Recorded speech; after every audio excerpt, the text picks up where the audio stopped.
So, welcome all of you to the Values for Life series. As always, before we begin, we'll spend a moment in silence and invoke the presence of the Supreme Being.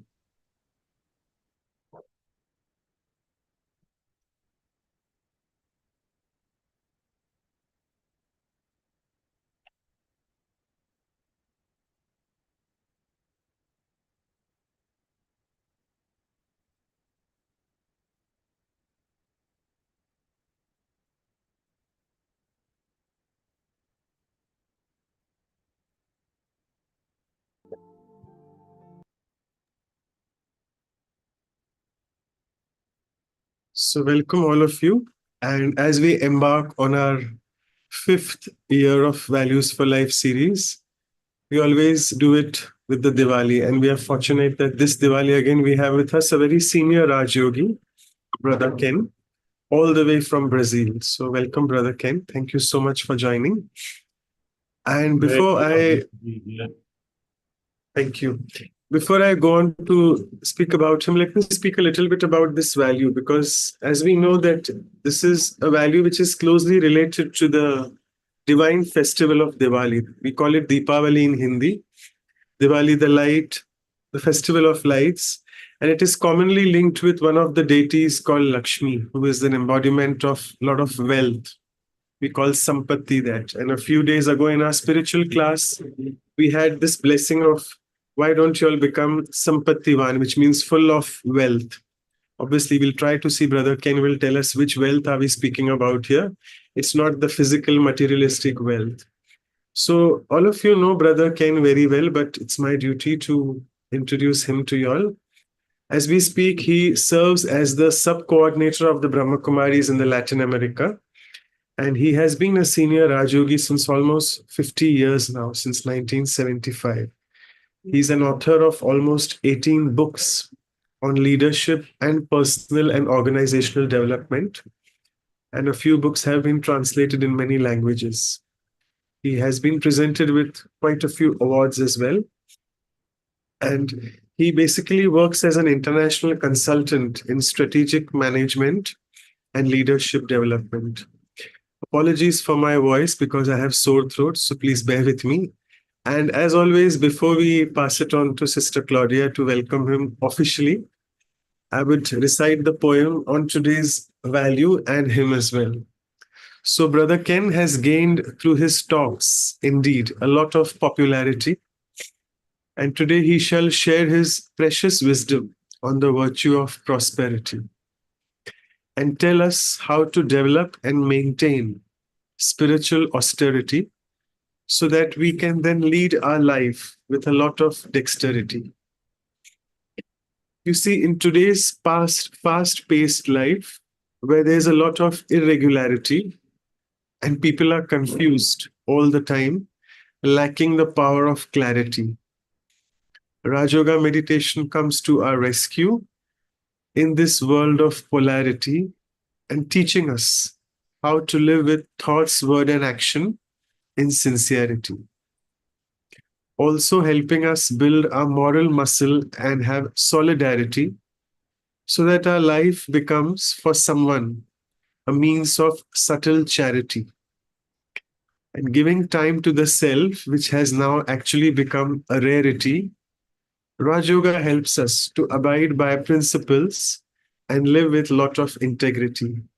So with this, thank you so much, Brother Ken, for joining, and over to Sister Claudia. Thank you. Good morning, everyone. Good morning, Ken.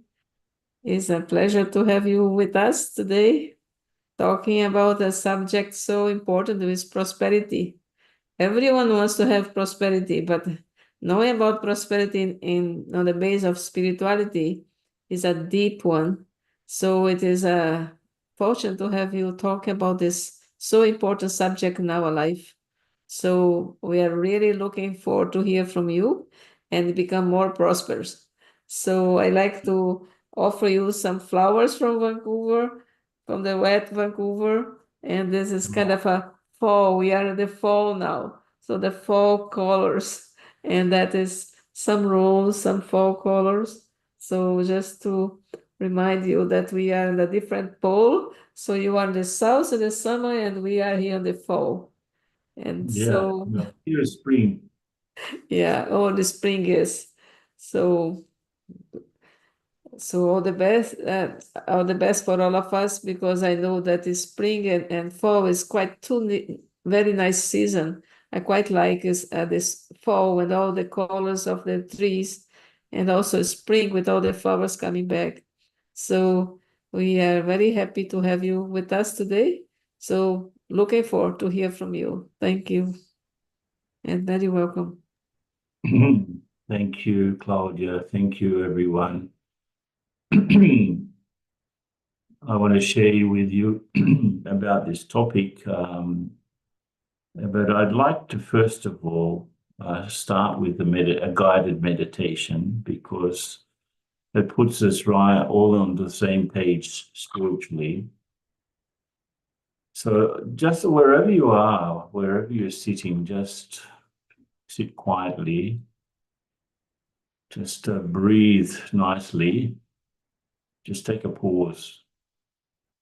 Maybe you were doing a lot of things just before this moment, and you had to finish a few things before coming online. To put all of that aside and just think about, okay, there are two worlds. There's the world outside of you, and there's the world inside you. And obviously there's a connection. There's a connection between how I am and how the world is around me. And of course, this topic of prosperity is not just about having a good physical situation, but it's also about having good relationships with others. But it's also about having a good perspective on what's happening around you, a good vision of people and things. And therefore, it's all about how you are with yourself. So just think about it. At this moment, just think that you're a thinking being, operating your brain and operating your body. But at this moment, in the same way you're seated on a physical seat, just sit on your special seat of consciousness behind a few centimeters behind the eyes, behind the middle of the forehead. Just sit there and take it all in. As you start to become calm, the world around you also starts to calm down. The things that are connected with you also take the benefit of you becoming more calm. So just think, I'm in the center of my life, and I do have an impact on others. I do have an impact on the world around me, on my relationships, on my connection even with wealth. So I am in the center of my life, and basically I'm giving out a good positive energy, and therefore the universe is sort of happy that I'm in a good and positive state of mind. So I am the spiritual being going through this human life, and now just recognize that you are very valuable, that you have qualities like peace, love, happiness inside the soul that no one can take away from you unless you allow that to happen. So just value yourself at this moment. Now we can start to think about the topic.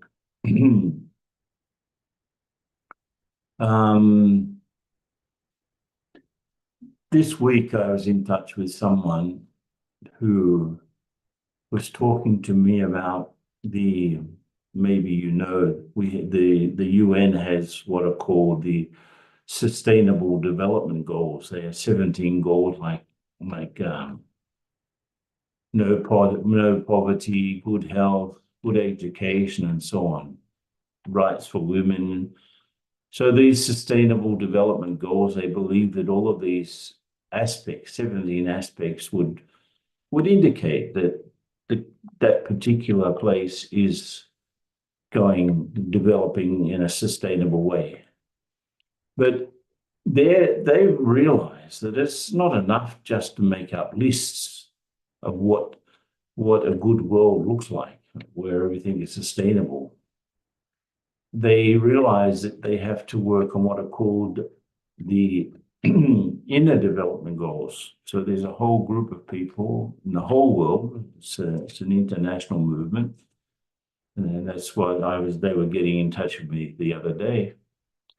And they realized that there's such goals to have, everyone having great health and no poverty anywhere.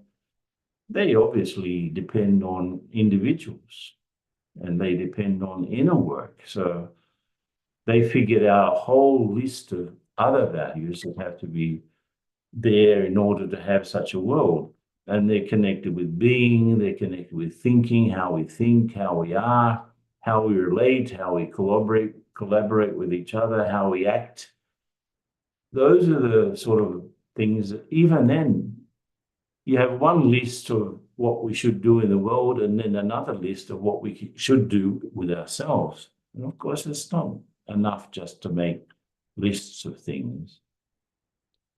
For example, there's an institute in the UK called Legatum, which means Legacy Institute, which every year publishes a list of, they call it the Prosperity Index.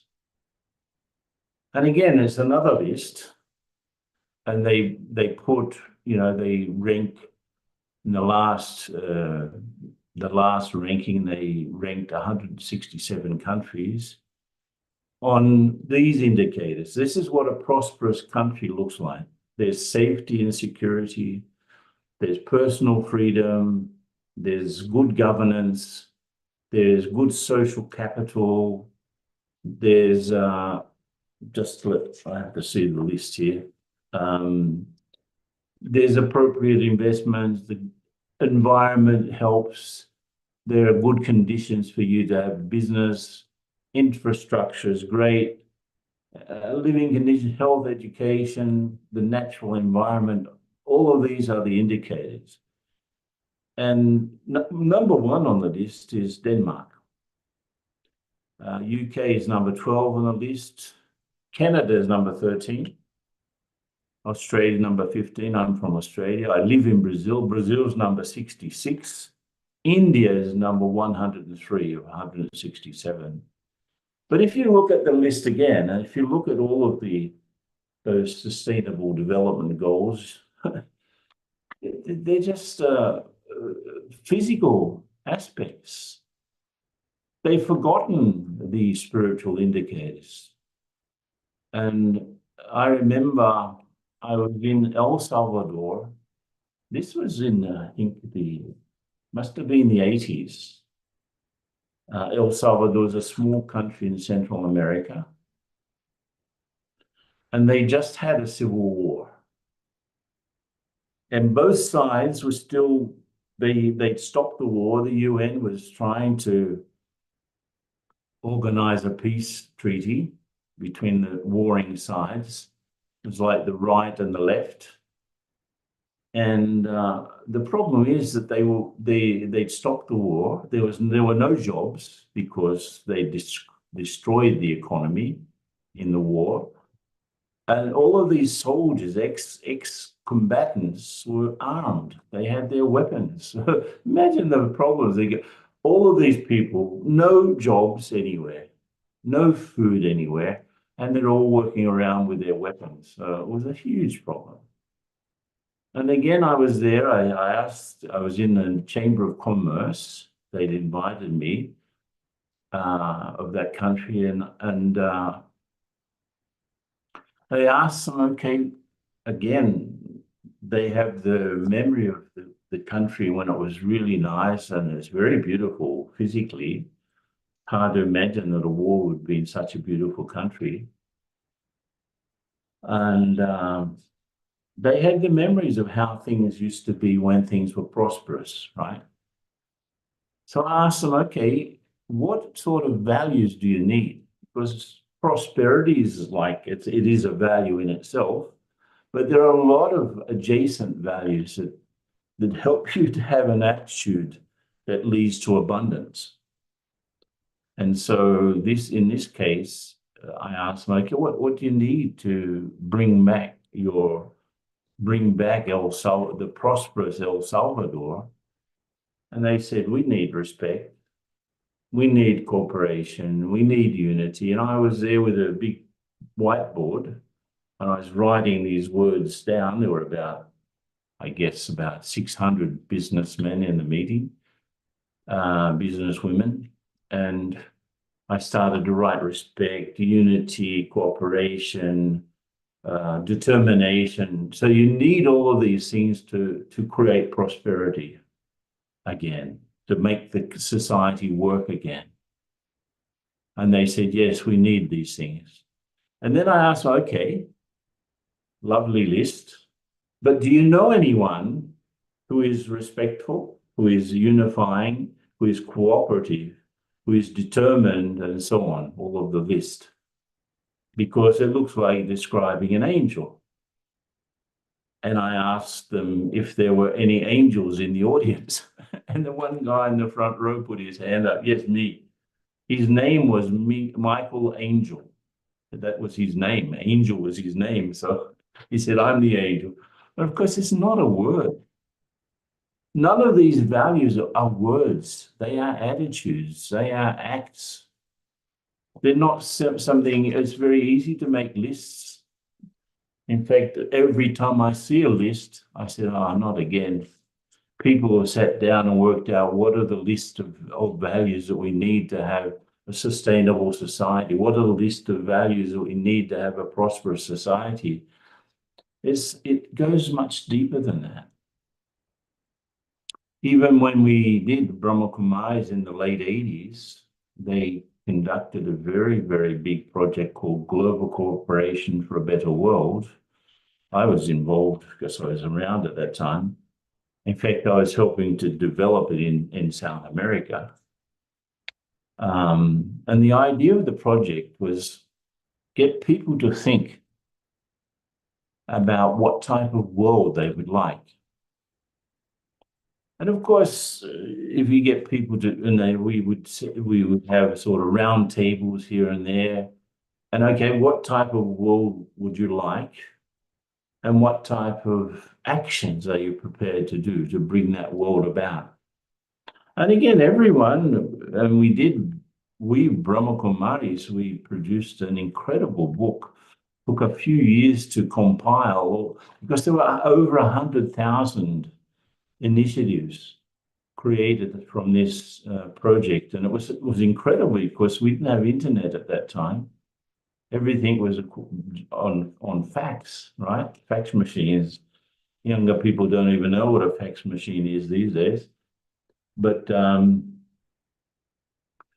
everything, and we reached 130 countries, even though at that time Brahma Kumaris only had, 70, we were present in about 70 countries, but we reached 130 countries with this project. And it was incredible. It was an initiative that we dedicated to the UN. And it was very beautiful to see one thing. Though we were asking people to idealize, what sort of world do you want? And they said, we want it similar to what I just said before. In fact, if we read that list again, we want a world where there's good governance, there's good infrastructure, the environment is clean and green. We want good health. We want a justice system that works. We want a political system that works. And so we got, I think, 12 principles or 10 or 12 principles. And we produced this incredibly beautiful book called Vision of a Better World, produced by the Brahma Kumaris, based on all of these things. But again, people, and this is a great thing, that human beings are very similar everywhere. in the what they do and what they think. We have different. Our main problem, I suppose, is translation. Even we've got that problem for this program. We need to translate. But basically, as human beings, we think and feel the same things. So independent of the tradition, the religious tradition, the social condition, the vision that was coming in from Iran, that was coming in from Israel, that was coming in from Mexico, that was coming in from Australia, all of these visions converged. It was the same vision. This is the world we want. Now, that's what people think. You know, people are socially inclined. They will think about the collective aspects of prosperity. And they start to measure things, and again, measure physical things. But when you think about it, you can't have a better world unless the people themselves are better. And I've traveled around a lot in my life. So I've seen, yes, there are countries that are very physically and visibly more prosperous than others. There are countries where things really work very smoothly and things are extremely clean. But there are other countries that's like, you know, the each street is like a you know, what you'd see in a junk pile in other places.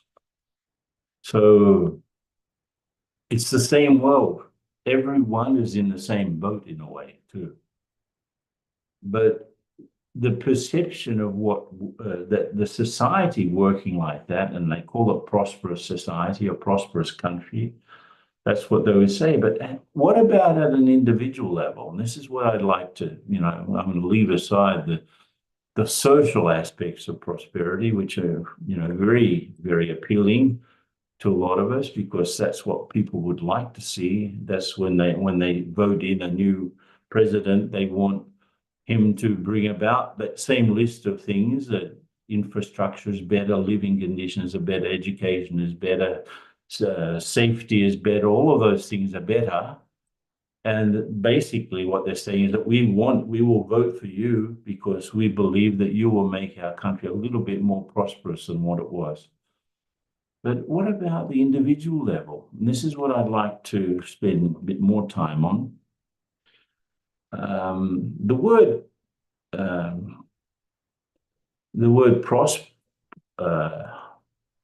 word prosperity, I think it's samriddhi or something in Hindi, right? Samdri. How do you pronounce it? Manoj? Samriddhi. It's samriddhi. Samriddhi. So that's the word in Hindi, but in English, the word prosperity comes from Latin. And as I know, I speak actually 3 Latin languages, French, Spanish, and Portuguese. And I did study Latin at school. I'm always fascinated by where words come from and why. So it's very interesting. You look at the word prosper, to prosper, the verb, it comes from Latin, pro esperare. Esperare means to expect or to hope. Pro esperare, it means that you have a good positive expectation, and that because you've put something pro, you've done something for, pro means for, they say proactive, it's the same thing. So that you've done something from your own side to generate a positive expectation. That's the meaning of the word. So that means I have to act positively. Then I can expect a positive result. If I want a golden egg, as per, I think, whatever the culture is, they say, some countries say the goose laid the golden eggs. In other countries, they say the chicken laid the golden egg. But if you want a golden egg from that fairy tale, Mother Goose, right?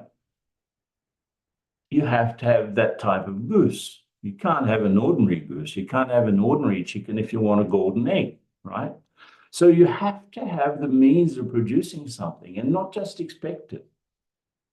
Hope, which is also another translation of esperare, in Latin is to hope. Hope is like, betting on the future. It's still empty. Hope is still empty.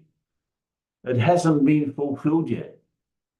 So it's a sort of empty type of happiness. When that thing you're hoping for actually happens, then you will be happy. But when it hasn't happened, you're sort of empty, waiting for it. So that's why it's expectation.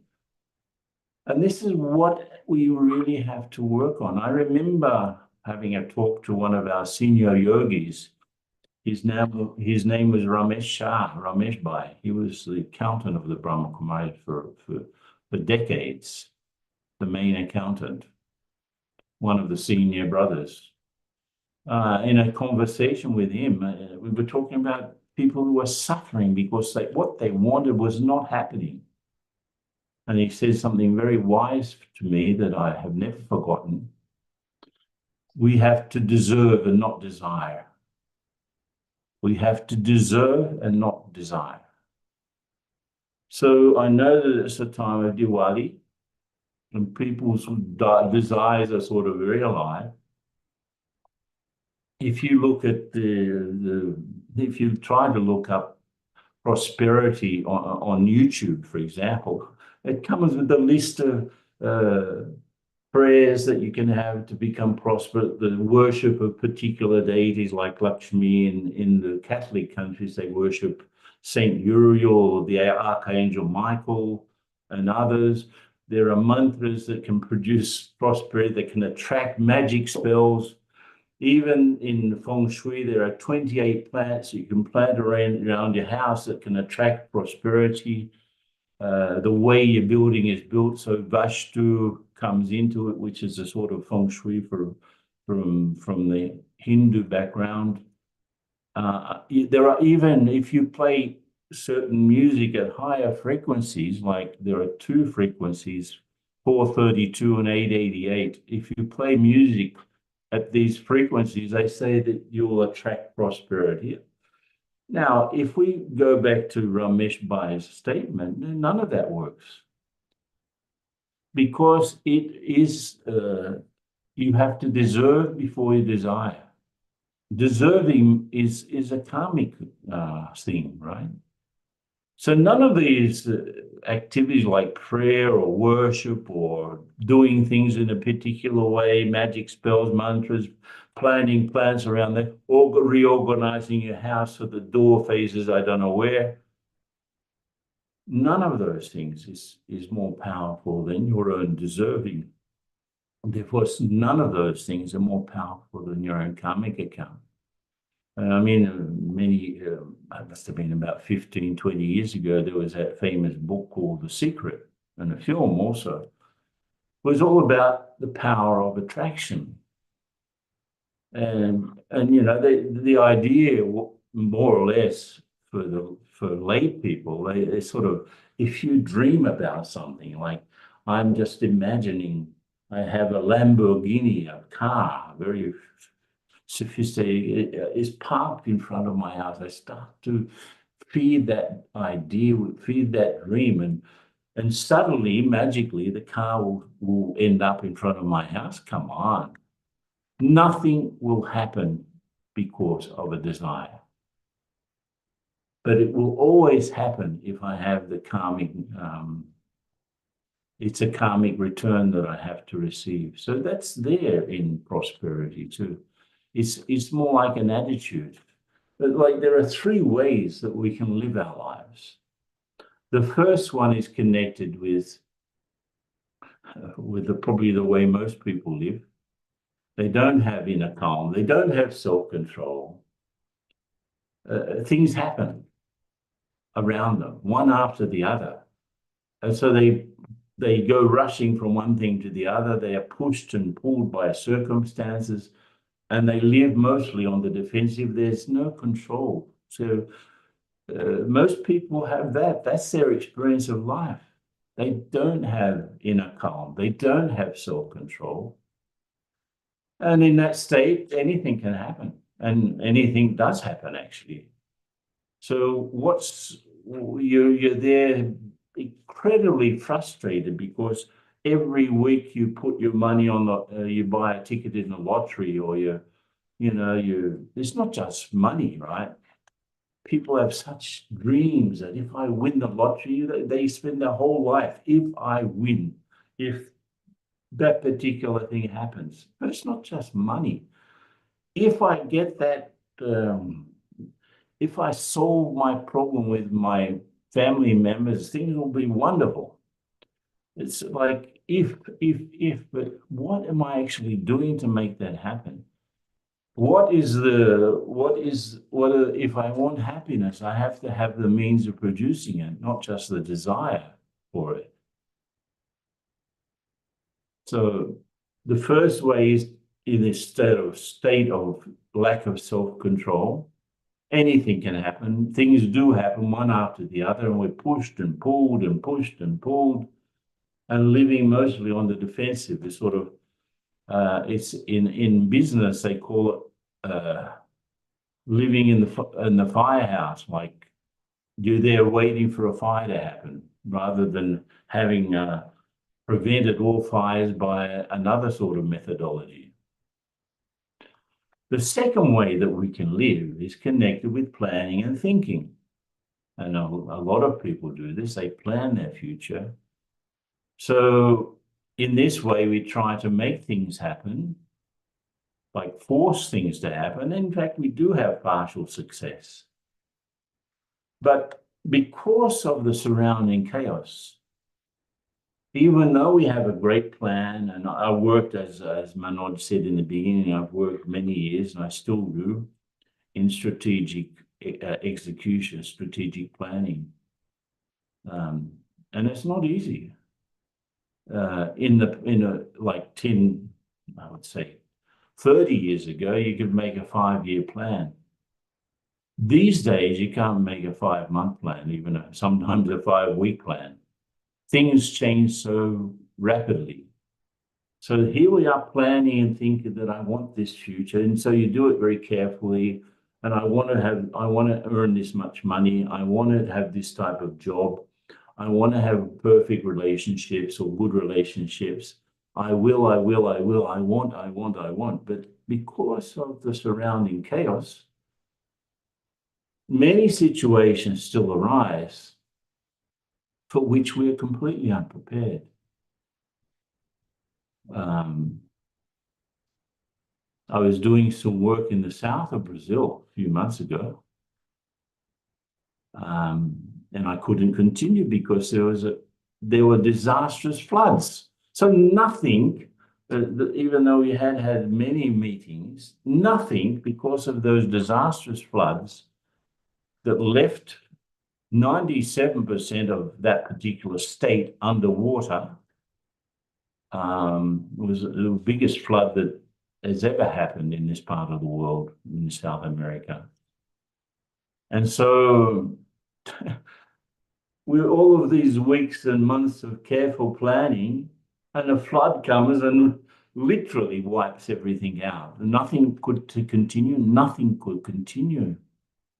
So there are many things that come up in the middle of our planning that for which we are not prepared at all. They're sort of, we don't even understand the scale of things sometimes. Now, real preparation is not about sort of possible steps that I need to do. But any real preparation, even for a natural disaster like that, it starts with understanding the self.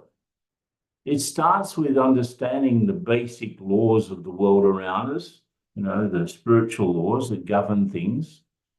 And it's based on how much spiritual power I have. Now, if I spend time just planning activities, but I don't plan my mental stage, then my planning of activities may not work, may not turn out. It can be easily side-railed.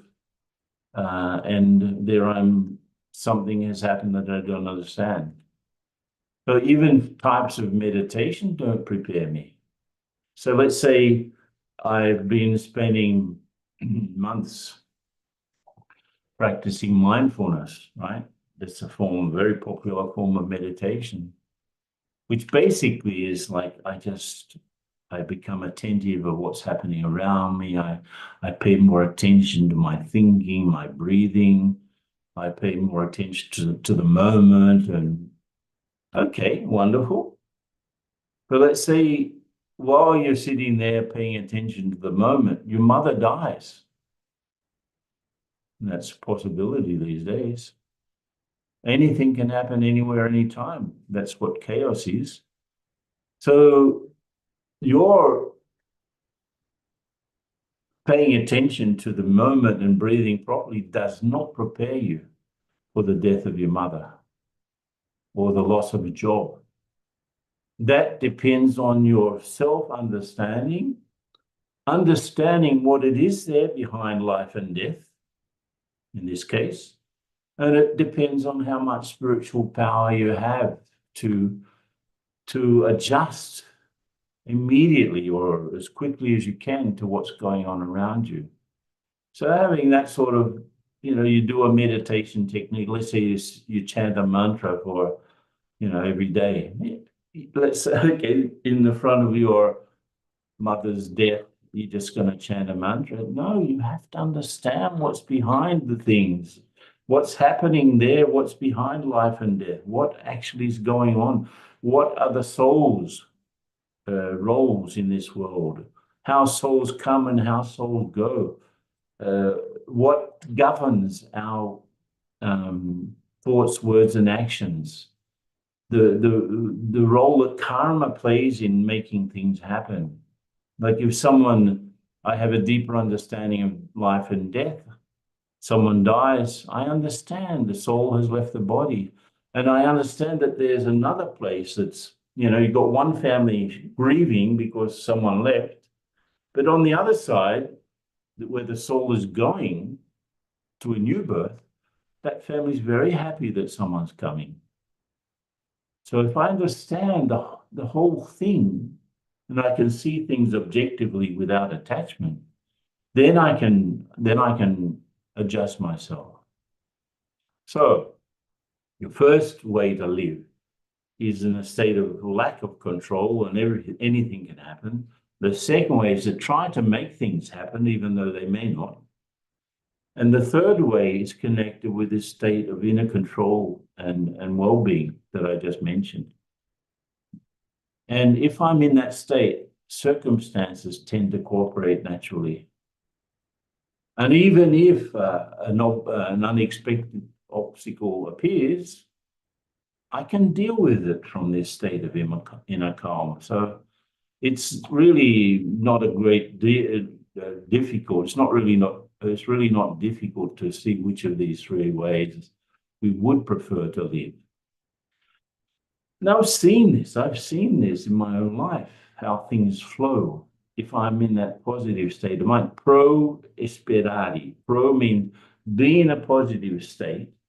Esperare, then I can expect positive things to happen. That's the meaning of prosper. The deep meaning, at least in the English language, comes from Latin. So I remember, as a professional, first of all, my own story in Brazil. I came here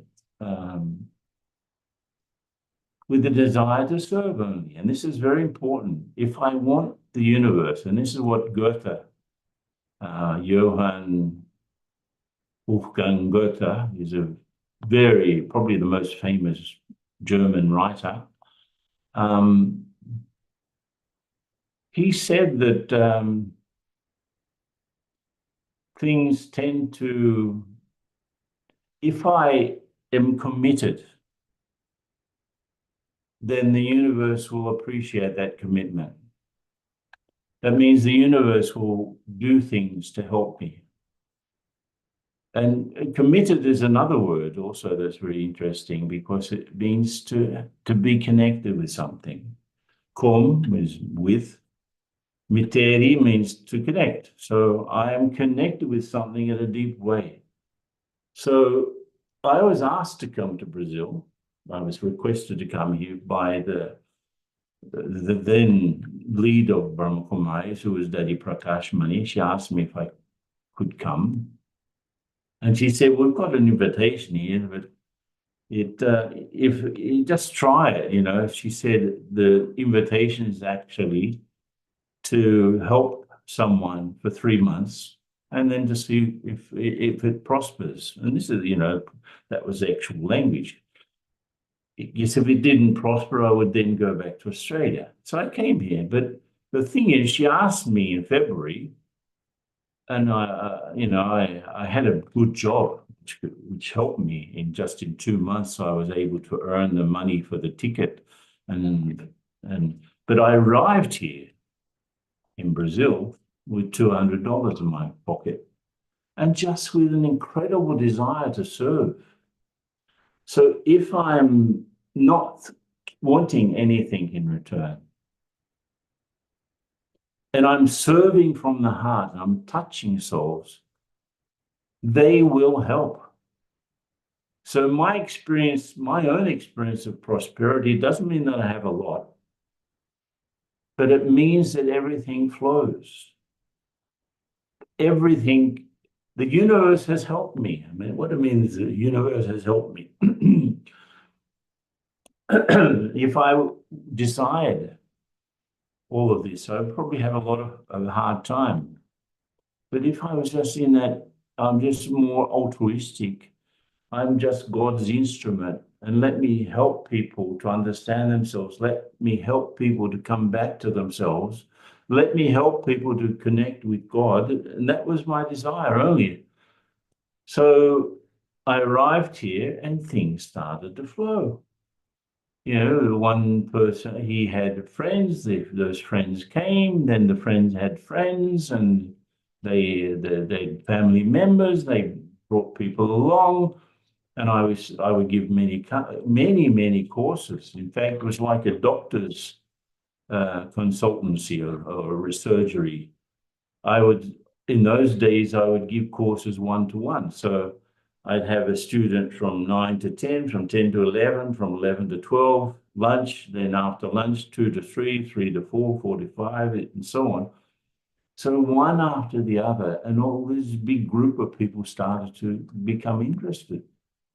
And then they provided a place, and then they provided another place, and then they provided this and that. And then, you know, even my professional work was so easy, because what I did was I helped a friend, and he said, but these ideas you have are great. Why don't you write a book? I wrote a book, and he had a publishing house.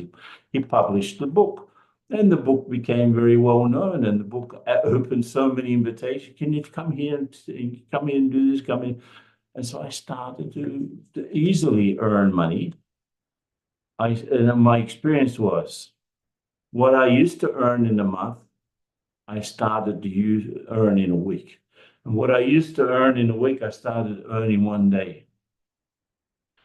And then instead of me becoming crazy, I would just start to be selective, you know, just do a job here and there. And I was earning enough money to help the work of Brahma Kumaris, and also to pay my own expenses. So I had such an experience of everything conspiring to help me, but it was because of my desire to serve. I didn't want anything for myself. And so things expanded, and from one city, we started in another place, and another place, we started many cities. People would give us houses, vehicles, and so on, whatever we needed, things would come.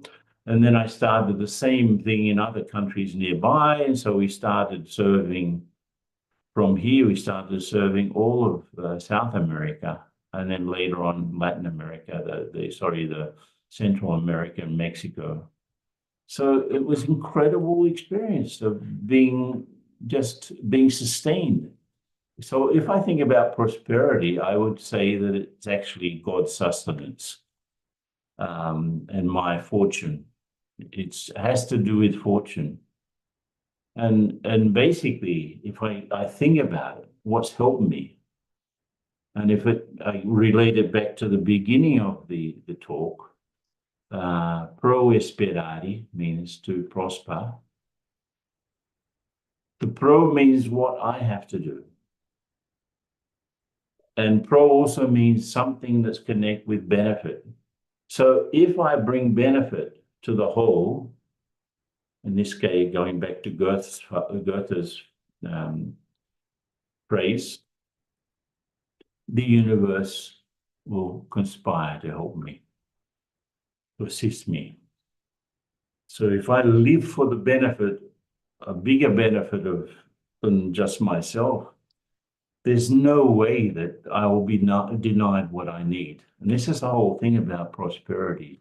It's not about having more than you need. And it's also not about having less than you need. It's having what you need. That it's a reasonable result of your dedication. And it just flows. That's what prosperity is. Things work. And of course, if people are like that, the society becomes much more like that. If people are less worried about each other, they will create less problems between each other. That's how it works. So if I don't have any problems with the world and with others, the world is happy that I exist. And I know that, of course, there are challenges that can stop or block prosperity. We live in a world, there's so much poverty and inequality and all of these crazy environmental issues. And I know that at this particular moment, countries are bombing each other, and the future of the world looks very bleak physically. But at an individual level, even if the worst happens, if I have this elevated state of consciousness, I'm able to face those things better. So if I had to sum it up, in order to get that sense of flow in your life, you need three things. A clear sense of identity. That means if I value how I see myself, it's a statement that I'm making to the world. If I give value, real, true value to myself, not ego, but understanding my true qualities, and I'm happy about those true qualities, the world will also accept me like that.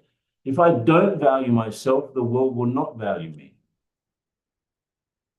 And it will be a struggle. So sense of identity. Who am I? What values are, what are the qualities that I have deep inside myself? Second, clear sense of purpose. Okay, who am I? Sense of identity. Clear sense of purpose. Okay, what do I do? What is my reason for being here? And if I can connect my reason for being here in the world in some way with serving to benefit the whole, to benefit others, to benefit the world, then I've got something that can help me have the third one, which is a clear sense of direction. Helps me to decide. So the crazy world is happening around me, but I have this anchor of how I see and understand and value my true qualities. And that also tells me if I'm a peaceful soul, what's my role here in this world? If I'm a loveful soul, what am I supposed to be doing here? I have to be loving and peaceful. It's not very difficult to work that one out.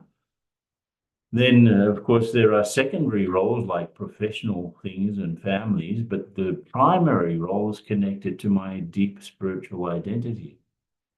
And if I have that too, if I'm a peaceful soul and I'm doing things that make the world more peaceful, something comes up for me to decide, will it help me or will it make it difficult for me to be more peaceful? It's easy to decide.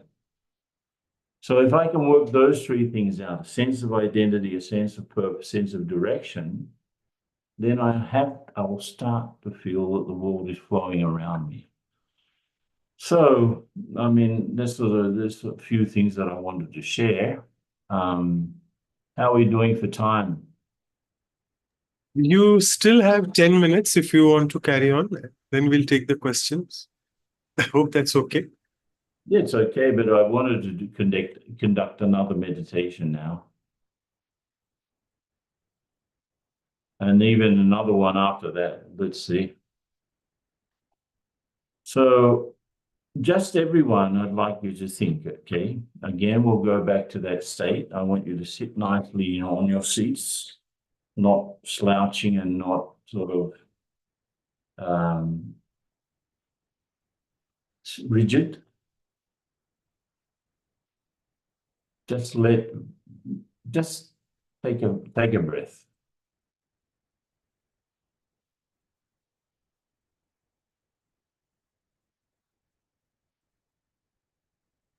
Even though the first step may be to become present, which is useful. I mean, there are things happening around me. I don't even need to close my eyes. I can keep my eyes unfocused, just slightly open, breathing natural.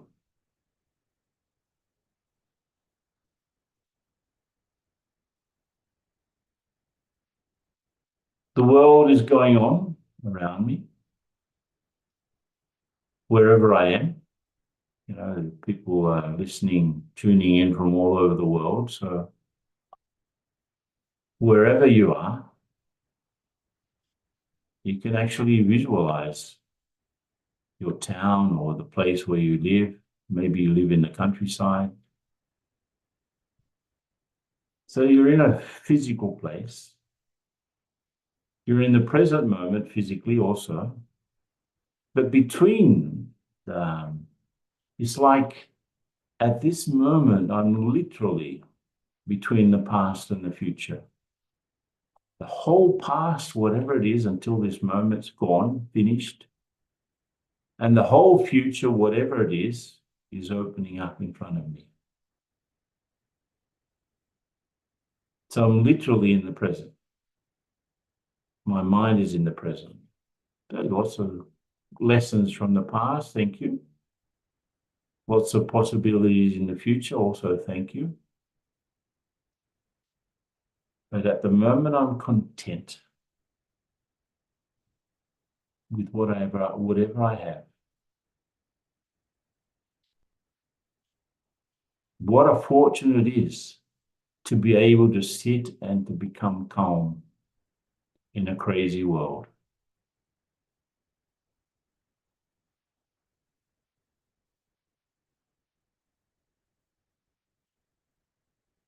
Just think about your fortune. Be grateful.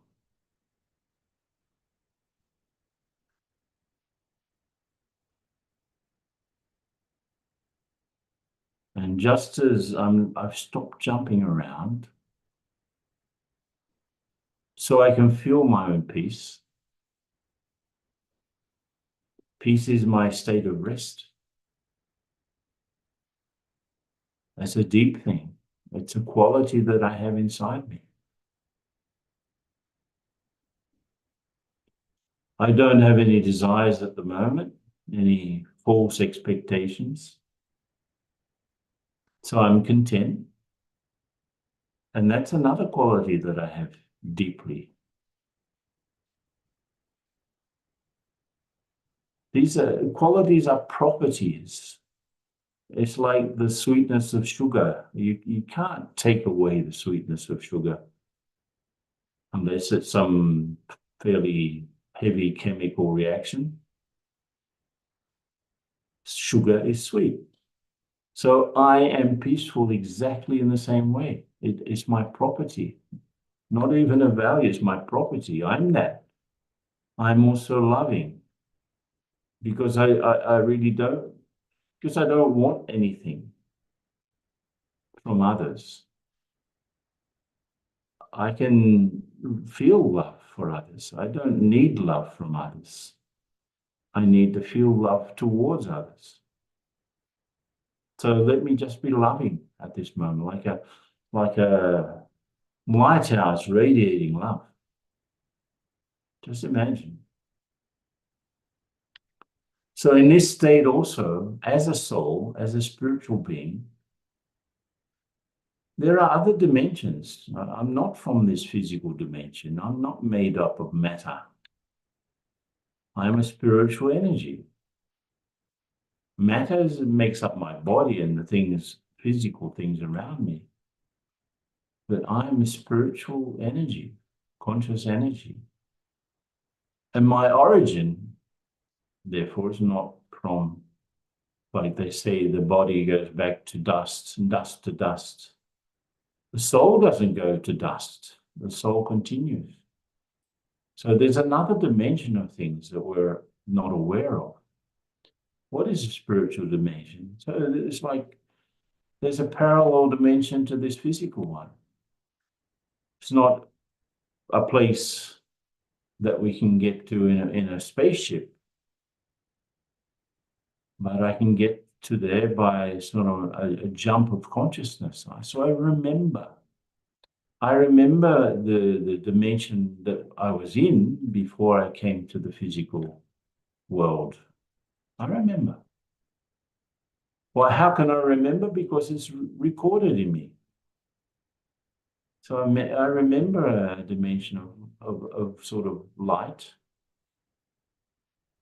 a sort of golden reddish light. And I remember that place is my home. It's the same place that the Buddhists will call nirvana, or the Christians will call heaven, or the Hindus will call Shantidham or Paramdham. So I'm from that place. And the main resident there is the one that we call God, or Allah, or Jehovah, or Shiva, the Great Spirit. Each tradition has its own name. So I remember my connection with that one. That one's the creator. So obviously there's a connection. So just for a moment, just stay, I'm this spiritual being, but internally I'm connected with the source, the one that we call God. Like a spiritual sun, very, if I'm a little light, that one is the big light. Not big in terms of size, but more powerful. So I remember my connection with that one. What do I need now? What else do I need? If I have a sense of this connection, I'm connected with the source of all power and all virtues, all spiritual powers and all virtues. What do I need more than this? Just this is the most wealthy state that I can be in. Now, I don't need to pray. I need to connect. I don't need to repeat phrases like mantras. I need to have a conversation with this one. So even though the world is happening around me at an incredibly fast pace, at this moment I'm still.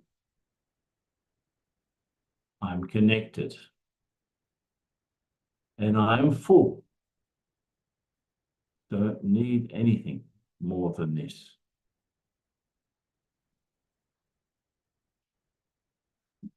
Need is sort of poverty, isn't it? Fulfillment is wealth.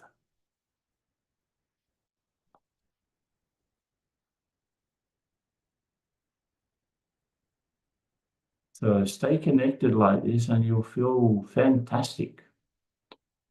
And you'll find that your life starts to organize itself around you in a different way, based on your connection with the source.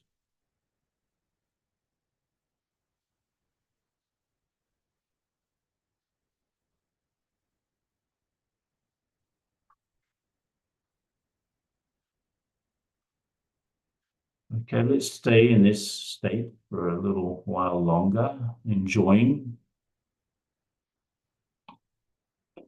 And let's slowly come back. You can open your eyes more. Try to stay in this consciousness a little bit longer with your eyes open.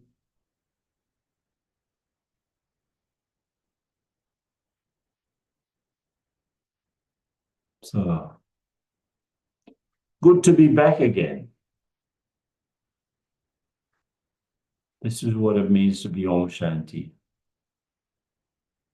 Okay, Manoj. Yes, wonderful. Thank you so much for giving us this prosperity. I would rather say, from your experience, the one word related to prosperity is go with the flow, be with the flow, and all those three things, as you said, a clear sense of identity, purpose, and direction.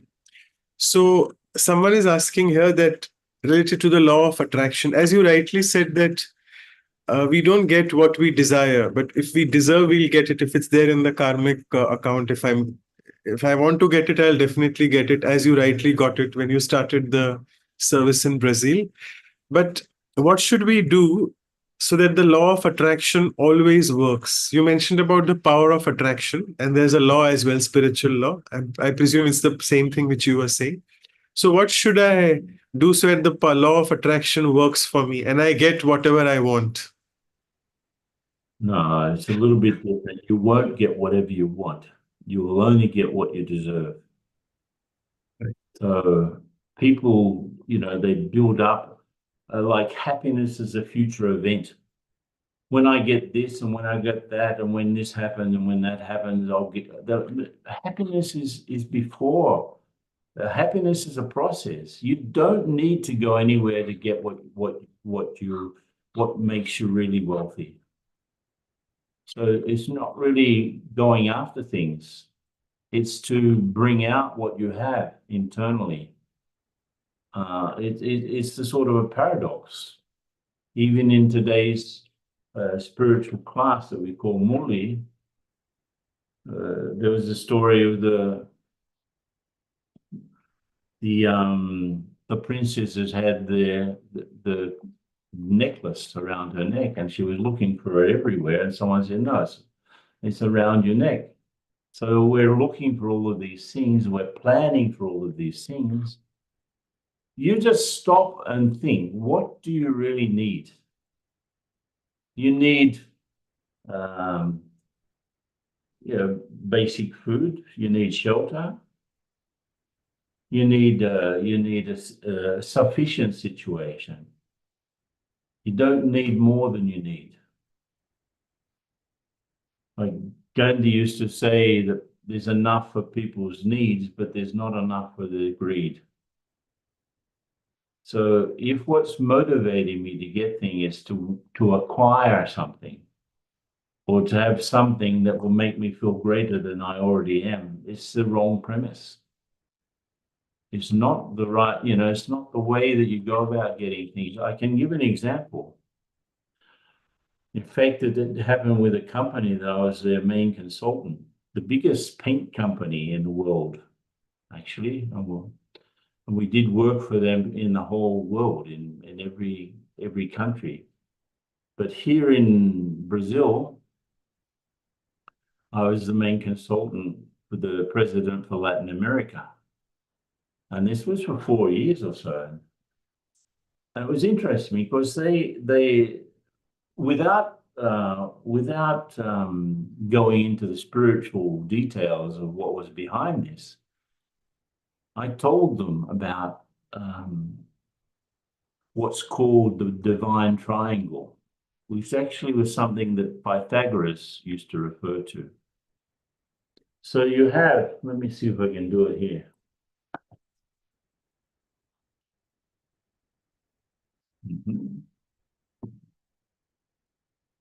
I need a piece of paper, just a sec. Here we are. Good. Let me see if I can do it here. This is my whiteboard. Is that okay? Can you see it? Yeah? Okay. So this is you, okay? And this is life. So most people think that life is like a big supermarket full of things, and you are the shopper. And you have your shopping cart, and you go through life putting things in it and taking things out in order to sustain you. You need this, you need that, and you need this. And so you try to get things coming that way. Yeah? But it's not like that. There's this other force, let's say, sense of higher purpose.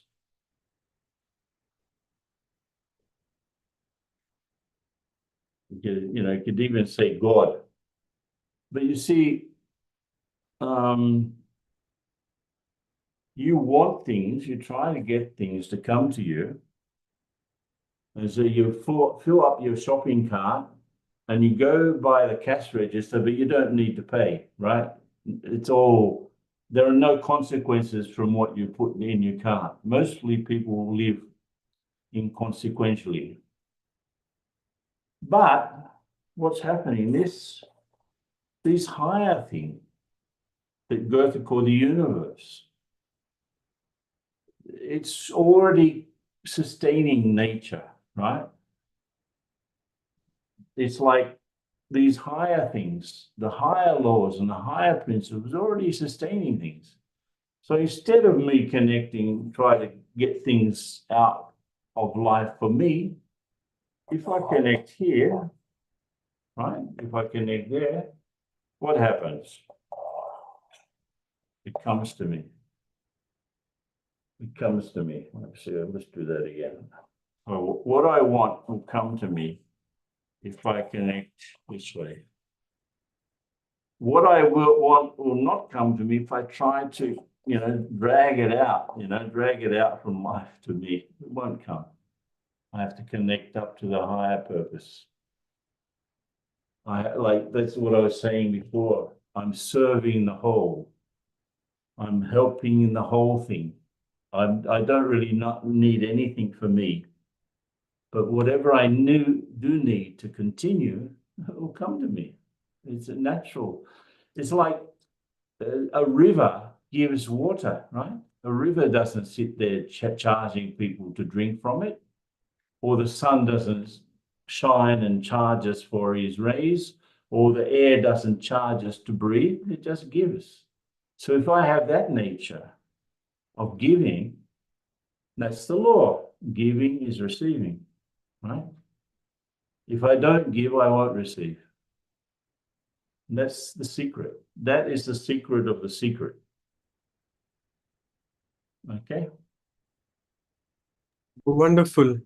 So we have spoken a lot about spiritual prosperities. This question is related to physical prosperity of all the materialistic things which people have. So the question is, my neighbors are very jealous about my new car, and they have sort of put scratches on that, which I'm not liking. So what should I do for this? They are jealous. Let me tell you something. If whatever I have, I really see it as something that is for serving others.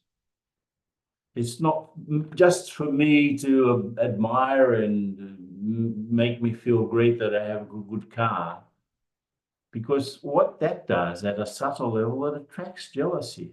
Let me tell you, if you have a virtue, right?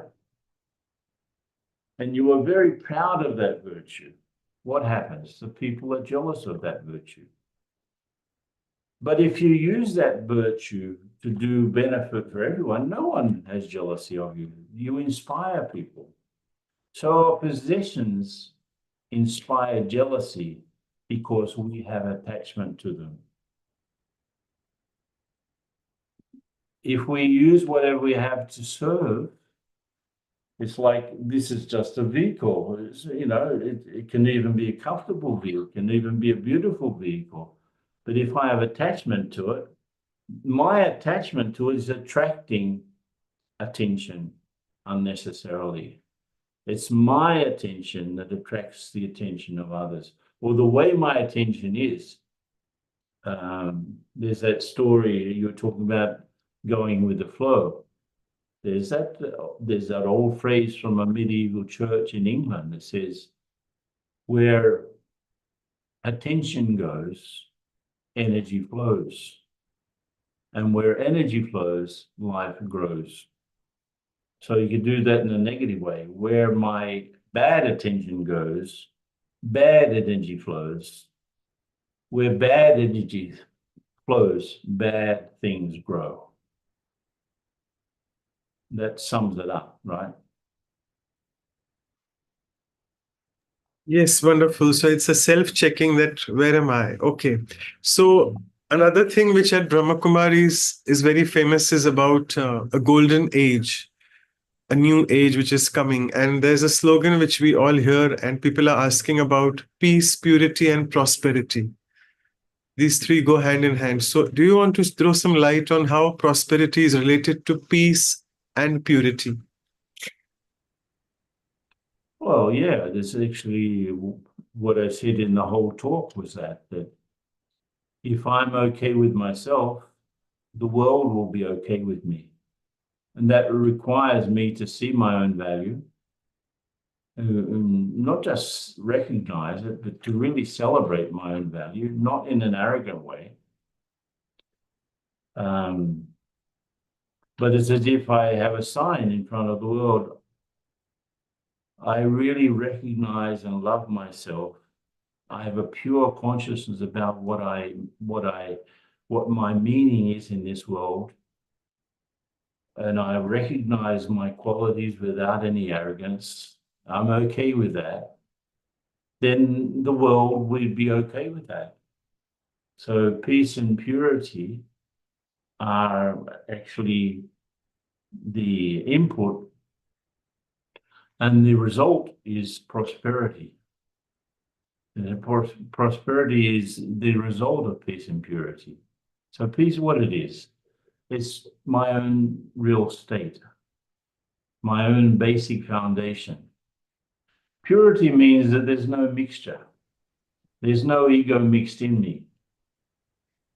There's no attraction or there's no desire mixed in me. That's what purity is. So there's no desire, no attraction. And I'm okay with my state of peace. Then the world is happy with me. The world will celebrate with me. That's how I see it. Yes, wonderful. So if I can summarize through your entire talk, prosperity is nothing about physical things. It's about the very subtle things. And as you rightly mentioned, about so many spiritual perspectives on that. And there's a proverb which tells us that the opposite of prosperity is adversity. So prosperity is a way of living and thinking, and not just money or things. And as you rightly said, who am I? What is my purpose and what is my direction? That is the way of thinking. And poverty is also a way of living and thinking, and it's not just a lack of money or things. Poverty in thinking, yeah. It's a mindset. Poverty is a mindset. You see people who have taken birth in extreme adversities, and they've vanquished. They've had victory over all of that. They've gone against the flow. I remember a guy, and he was coming to one of our centers in Brazil. When he was 15, he became blind. That's very different from being blind from birth, right? When you're blind from birth, you don't know anything else. But he became blind at 15. So he had automatically, because people feel sorry for blind people, right? And they feel actually slightly uncomfortable if a blind person is around, because they really don't know, they can't relate to it. But this guy, he didn't accept he had a deficiency. he started to develop his other senses. And he went to university. He studied, he did psychology. And then further on, blind, he did a PhD. And he became head of the department of helping people that have special needs. As a blind person, he was the head of the department, like the minister, blind. And so other people some people can treat blindness as a permanent excuse, right? I was born in this family, I can't do anything about it. This is my lot. This is, what can I do? But you just, if what people need, there's that story about don't give people fish, but teach them how to fish. That's a very common saying in English. What it means is that don't give handouts. Don't just give everything to people who are in a bad situation, but teach them to do something. But there's something deeper than that. Okay, you teach someone to be a carpenter or a painter or something. That's great if you can do that sort of social program. But the deeper need is to you give something to the person that he can develop himself and decide what he wants to do, if he wants to be a carpenter or a painter or whatever. It's something he has to bring out from inside of him. That's the greatest charity we can do. And so if no one has given me that, I can go after it, right? I can I can study, I can look, I can talk, I can use my hands, I can find resources. Why not? Otherwise, I'm poor. That's it. Poverty is more than anything a mindset. It's not just a social condition. Right. So there are a few comments in the chat box. I'll just read it. So they're saying that jealousy on prosperity probably is related to low self-esteem or low self-respect. That's really true, as you rightly covered. And someone is asking, we have actually less time, but we'll take this as a last question, that can you explain more on how to know what is the sense of direction and purpose in my life? That's another talk. The thing is, look, let's say in front of you, if you value your true qualities, first thing, and then you know what those true qualities are useful for in this world. So I'm a being of peace, I'm a being of love. So my purpose is to use love and peace to do great things, to help others. The other things are secondary, like raising a family and having a job. They are secondary. This is a primary purpose because I'm a being of peace as a father or as a professional or as a mother, whatever. I can do, but through those functions, I can be peaceful and loveful. So that's the primary purpose. Now, then you have a few options in front of you, okay? It's an easy question. If I do this, will I be able to be more peaceful or less peaceful? If I do this, will I be able to be more loveful or less loveful? Easy answer. It's not really difficult. If you're not sure about yourself, you'll never be sure of your direction. If you don't know who you are, you won't know what you're doing. So it's like not an easy, I mean, that's the easy answer to a deep question, but it's basic. The verb to be is the first verb. Then the verb to do is the second one. The verb to have is the third one. So what I am and what I do and what I have, they're connected. So if I'm being something and doing something else and having a third result, I'm in a mess. So fix up the first verb, fix up this alignment of verbs. It's not about aligning chakras, it's about aligning verbs. Okay? Right. Yeah, thank you so much. And the brother has mentioned a big thank you that he got Okay. his answer. So thank you so much for that. Good. For some reasons, we don't take names here, but it's good. He's happy with the answer. So I think, thank you so much once again. And now I'll request Sister Claudia. Actually, Dr. Mehta is not around today for some reason. So I'll just request Sister Claudia to propose the vote of thanks. Over to you, Sister Claudia. Oh, well, it was so wonderful to hear from you. And actually, at the end, we can see that our life depends on the higher purpose.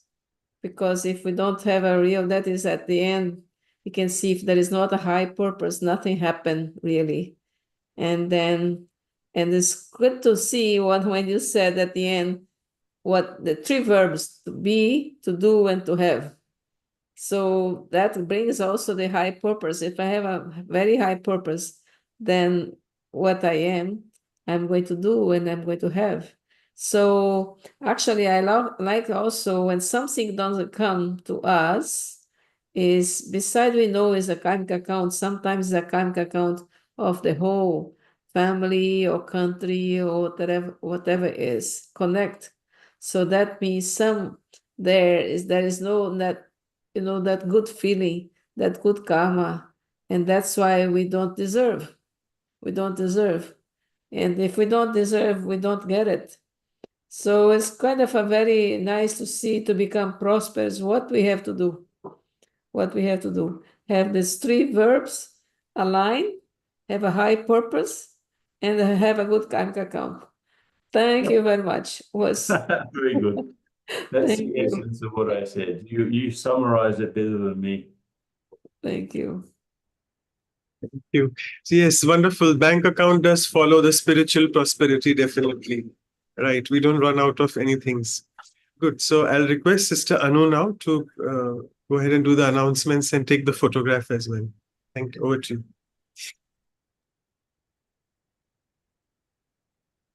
Yeah, wonderful. Really wonderful talk. So prosperity, you really threw light in that internal process. I also loved like how we talk about universe brings to us, but if I go alone to supermarket life and want to pick up things, it won't work. And that cycle of going to the higher purpose, higher source, and that the higher source sustains my life, giving that, and it comes to me. Wonderful riddles. So thank you so much, Brother Ken. We will revise and truly bring prosperity to our lives. I'll just do quick announcements. We'll continue our reflection on prosperity. We'll have our workshop next week, 2nd of November, same time. And first hour will be the experiential exercises to really, truly, like today also we had amazing, beautiful meditation experiences. So exercises help us with that as well. And then we'll have Sister Anjani and Sister Rona from Manhattan, New York, to have this conversation style, insightful conversation and meditation on prosperity. So please join us. This is Diwali time. So let's really shine our light. And we'll have silence retreat as well next week on prosperity. Say 3rd of November, 8:30 a.m. for India time. It's 8 p.m. Saturday, 2nd November for West Coast, US, Canada. It is based on Brahma Kumaris teachings, but it's open for everyone to reflect and in silence experience the value of prosperity. So you're welcome to join, everyone. And then the next session of Values for Life series would be episode 102 on accountability, Jawabdehi in Hindi. And we'll have Sister Denise from France, a Senior Raj Yoga teacher. We all have really heard her very deep insight on this particular value. So please join us after 2 weeks, same time. Oh, it's not same time. Time is changing. So we'll let you know. It's like, oh yeah, at the same time for this set. Sorry for the confusion. And you can get more information on our websites, vihasa.in and vancouver.brahmakumaris.ca. And all the videos, including today's, you'll find on our YouTube channel, as well as the playlists for talk series and workshop series. So thank you everyone. And now maybe we can have a photo, so everybody can open their video, so we can have our photo with dear brother Ken and remember this moment, bringing prosperity to our lives. So everybody, I request you to open your video. Want to be in the... Yeah, I got it. So thank you so much. Over to you, Manoj Bhai. Yeah, so thank you so much. And let's move on to the closing meditation. And over to Brother Ken for that. Yeah, good. We had already a couple of meditations, but it's good to go back to the real essence. I am a soul. Just think that. I give life to this body. And I also give life to the activities that I perform through the body. But I am both the life force and the one that plays the role in this world. It's not the body playing the role, it's the soul playing the role through the body. So if I understand that really, I take the reins. I take control. I'm the body's like a chariot and I'm driving it.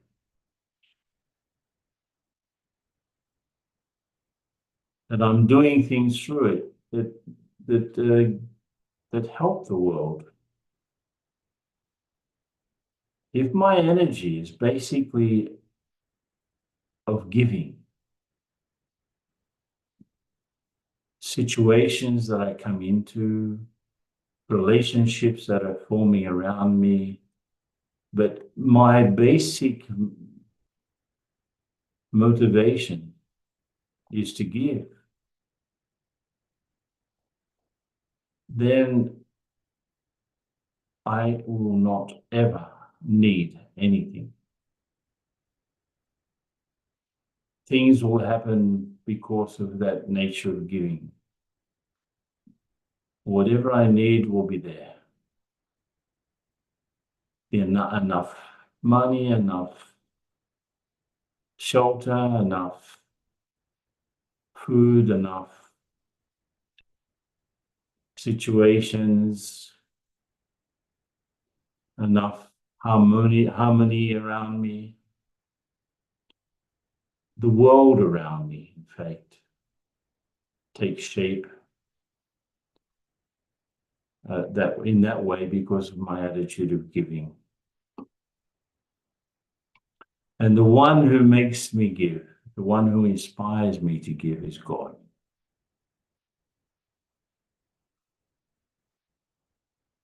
So I take from him and I give to the world.